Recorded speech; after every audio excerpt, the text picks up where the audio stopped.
The Guests by Saki. "The landscape seen from our windows is certainly charming," said Annabel. "Those cherry orchards and green meadows, and the river winding along the valley, and the church tower peeping out among the elms, they all make a most effective picture. There's something dreadfully sleepy and languorous about it, though. Stagnation seems to be the dominant note. Nothing ever happens here. Seed time and harvest, an occasional outbreak of measles or mildly destructive thunderstorm, and a little election excitement about once in 5 years.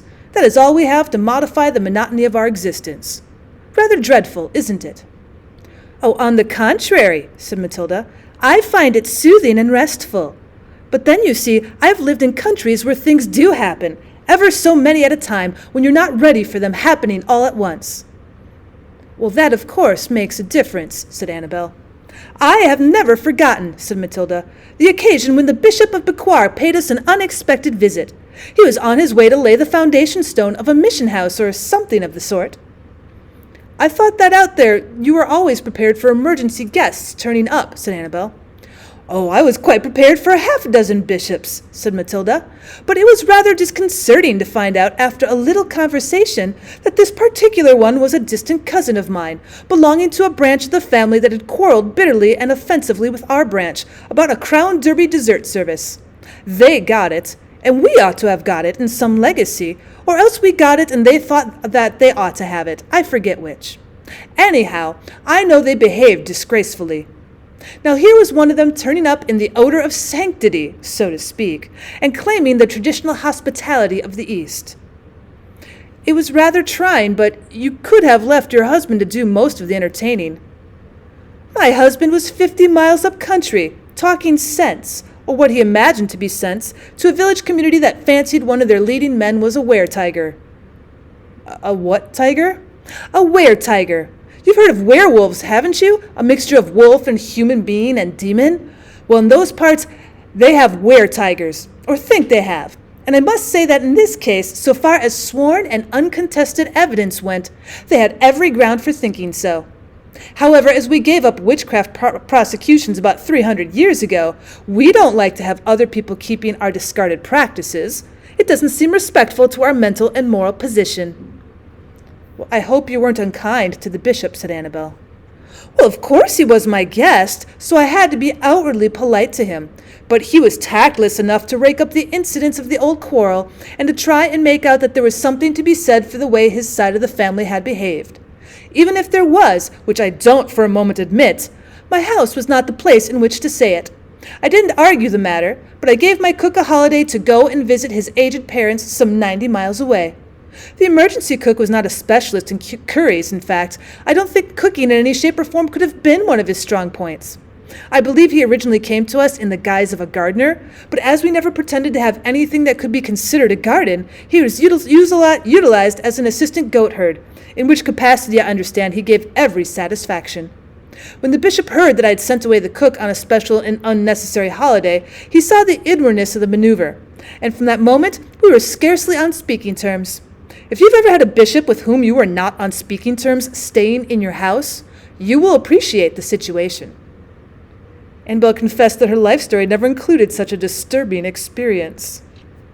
"Then," continued Matilda, "to make matters more complicated, the Guadalupece overflowed its banks, a thing it did every now and then when the rains were unduly prolonged, and the lower part of the house and all the outbuildings were submerged. We managed to get the ponies loose in time, and the Syce swam the whole lot of them off to the nearest rising ground.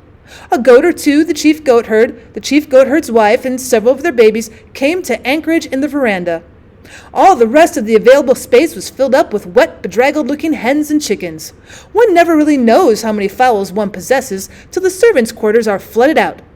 Of course, I'd been through something of the sort in previous floods, but never before had I had a house full of guests, goats and babies and half-drowned hens, supplemented by a bishop with whom I was hardly on speaking terms." "It must have been a trying experience," commented Annabel. More embarrassments were to follow. I wasn't going to let a mere ordinary flood wash out the memory of that Crown Derby dessert service, and I intimated to the bishop that his large bedroom with a writing table in it and his small bathroom with a sufficiency of cold water jars in it was his share of the premises, and that space was rather congested under the existing circumstances. However, at about 3 o'clock in the afternoon, when he'd awakened from his midday sleep, he made a sudden incursion into the room that was normally the drawing room, but was now the dining room, storehouse, saddle room, and half a dozen other temporary premises as well. From the condition of my guest's costume, he seemed to think it might also serve as his dressing room. "I'm afraid there is nowhere for you to sit," I said coldly. "The veranda is full of goats." "There's a goat in my bedroom," he observed with equal coldness and more than a suspicion of sardonic reproach. "Really?" I said. "Another survivor? I thought all the goats were done for." "This particular goat is quite done for," he said. "It is being devoured by a leopard at the present moment. That is why I left the room. Some animals resent being watched while they're eating." Well, the leopard, of course, was easily explained. It had been hanging around the goat sheds when the flood came and had clambered up by the outside staircase leading to the bishop's bathroom, thoughtfully bringing a goat with it.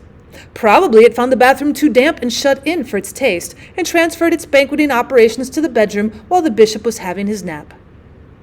"What a frightful situation!" exclaimed Annabel. "Fancy having a ravening leopard in the house, with a flood all round you." "Oh, not in the least ravening," said Matilda. "It was full of goat, had any amount of water at its disposal if it felt thirsty, and probably had no more immediate wish than a desire for uninterrupted sleep.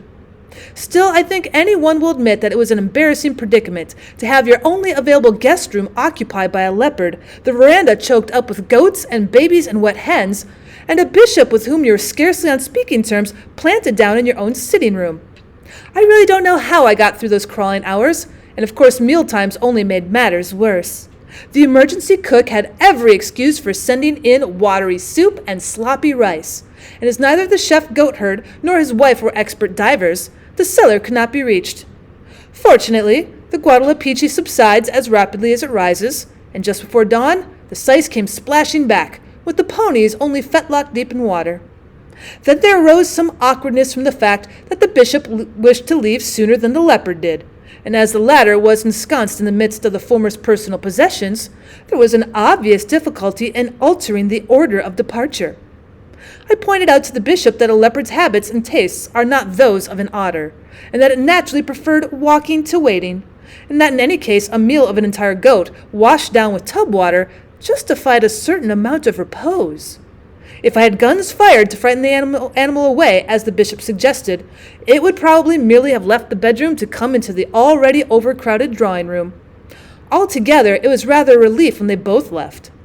Now perhaps you can understand my appreciation of a sleepy countryside where things don't happen.